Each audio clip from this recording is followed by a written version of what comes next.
How you doing? I'm Kevin O'Hara for habitsunplugged.com. Today I wanted to talk about that tough times just don't last, no matter where you are in life and what you're trying to do.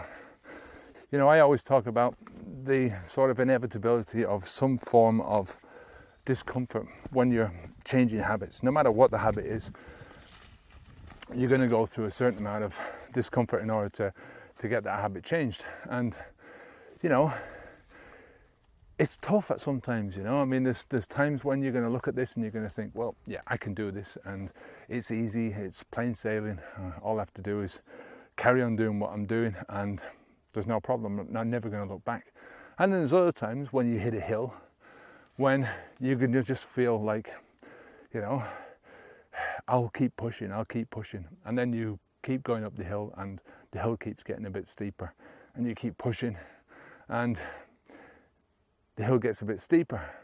And, you eventually might start to think to yourself, well, Jesus, am I doing this right? Have I taken the right course? Is this the right way for me to go? What's going on here? And it's at that time that you've really got to sort of dig in and persist and keep thinking to yourself that no matter what happens, I'm going to persist at this. I'm going to persist at the change because you know why you're doing this. You know that it's for a good reason. You know why you're getting rid of the old habit change. You're getting rid of the old behavior, I should say, and the old rituals. You know why you're bringing this new stuff into your life. And you know that if you persist that you're going to get there. That's why I keep saying is take this step by step by step, because when you take it step by step and you have small goals to achieve, right? They're all leading towards your big goals. You've got small little goals that you want to achieve and you've got small rewards at the end of those goals. And once you get to the bigger goals, then you give yourself bigger rewards, obviously. But the small rewards, or the small goals, they build up your momentum for you, so that when you're feeling crap and you're feeling like you want to give in, you're feeling like things are really tough for you, that you just have to think to yourself, I have to persist. I'm going to persist because all I have to do now is get over this one hump and, keep taking the steps upwards, and eventually you'll get to the top of the gradient, whichever you're climbing. You get to the top of the tough spot and you'll either start going down, things will start getting easier, or it'll plateau. And you'll start to, you'll catch your breath, you'll take in the views and carry on. Once you do that, then you can rebuild your energies and you can give yourself the energy to carry on. I think really it's the best part of dealing with any kind of adversity in life is that it does give you the opportunity to learn from your mistakes, learn from the adversity and see either where you're going wrong or what you're doing right? And it builds up your experience. It builds up your experience for the next stage, builds up your experience for the next round of stuff that you want to do and want to achieve in your life. And it builds up your character as well, as a person. I can always go back to the last 4 years of me as quitting drinking alcohol, and there have been tough times in it where I've thought, everyone else seems to be having fun and I'm just having a shit time at the moment, and that one commitment to never drinking alcohol again just stood me in good stead, because I knew that no matter what else happened in my life, that once I stuck to that one principle, that my life would improve, right? I've tried to live a life where I'm not eating too much. I don't eat any meat anymore, and I've stopped meat eating for the last three and a half years, since I think was it August 2013. So yeah, nearly 4 years now.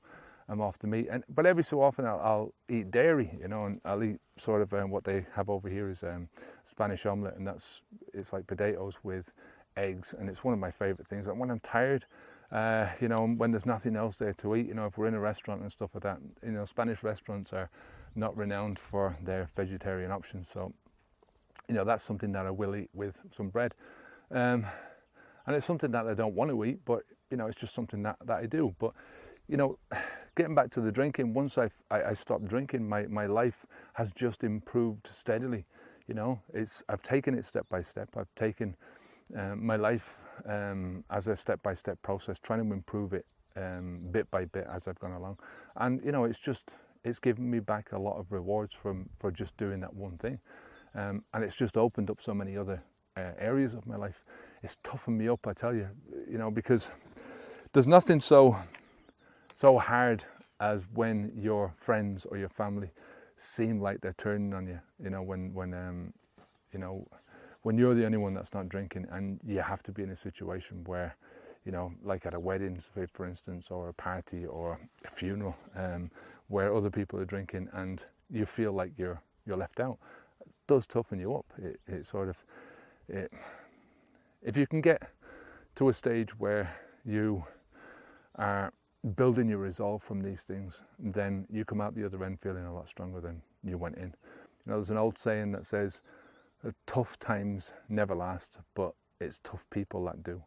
And I think once you start getting through the tough times and you really pat yourself on the back for doing it, you give yourself the recognition for putting up with those tough times, you can be your own inspiration. And I think that's one of the best things in life is, you know, you can look all outside yourself for inspiration to other people, other things that other people have done, right? But it's very, it's outside of yourself, you know. It's hard to sort of quantify it in terms of your own personal experience.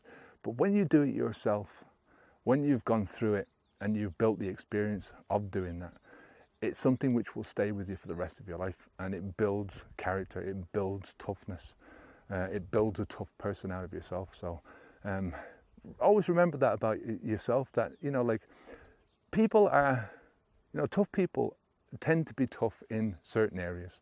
They tend to be weak in other areas, right? And it's generally the weak areas where they have got the least experience, right? It's the tough areas where they've got the most experience.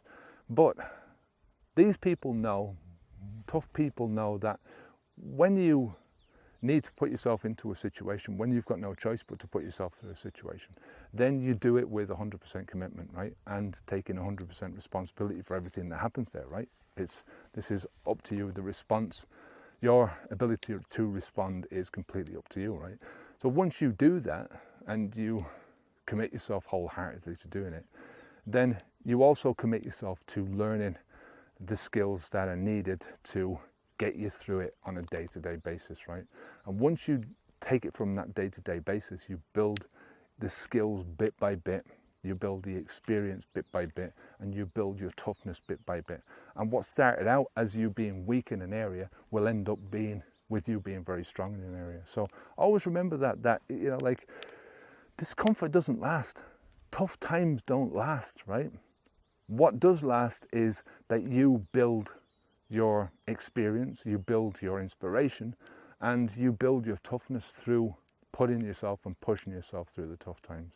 So I'm going to leave it there. It's just a simple sort of inspirational message for today, and I hope you got something out of it. Until next time, if you have any questions at all, any comments about any of the videos here, then leave a comment down below, or come on over to the website, habitsunplugged.com. Sign up for the newsletter. You get a free weekly update on whatever we've put up that week onto the website, and whatever else I can think of to put it. Like I say, this is sort of a new area for me. So any suggestions of what you'd like to see in the newsletter, then, you know, give me a shout as well. And always remember that it's persistence. If you are trying to build or you're trying to break habits, it's persistence that will do it. Habits are built on repetition. You know, one repetition after the other. Repeat, repeat, repeat, repeat. That's how your habits are built. Your habits are broken in exactly the same way. So in order for you to change, in order for you to have self-directed change, you have to persist. So remember, persist to change. If you want to change, you've got to persist. Take care of yourself. Good luck. Bye now.